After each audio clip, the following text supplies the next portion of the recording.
2块钱的水龙头和20块钱的水龙头有什么区别？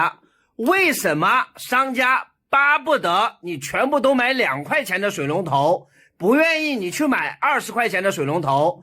今天我们把这个玄机告诉你。首先，你能分辨出来哪个是20的，哪个是2块的吗？我实话告诉你，这个是20的，这个是2块的，有什么区别？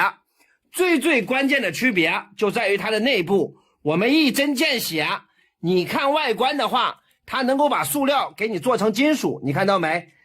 它里边最核心的就是这个东西，水龙头的阀芯。我们都知道，家里面的水龙头用的时间长了，它会滴水漏水，最主要的是这个阀芯，一定要用这种金属的。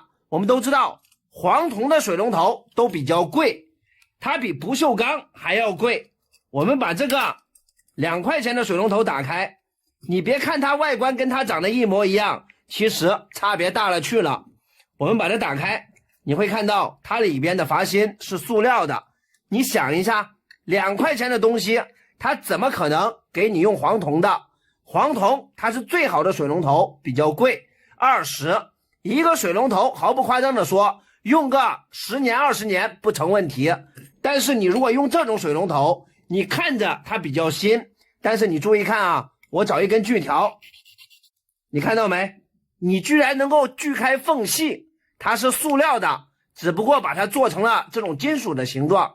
像这种水龙头，你用不到2个星期就会坏，你就会去买新的，成本不到2毛钱。像这种才是好的水龙头，这就是它们最主要的区别了。千万不要贪小便宜吃大亏。我们家里面水电装修，一个水龙头用30-50年没问题，分享给你。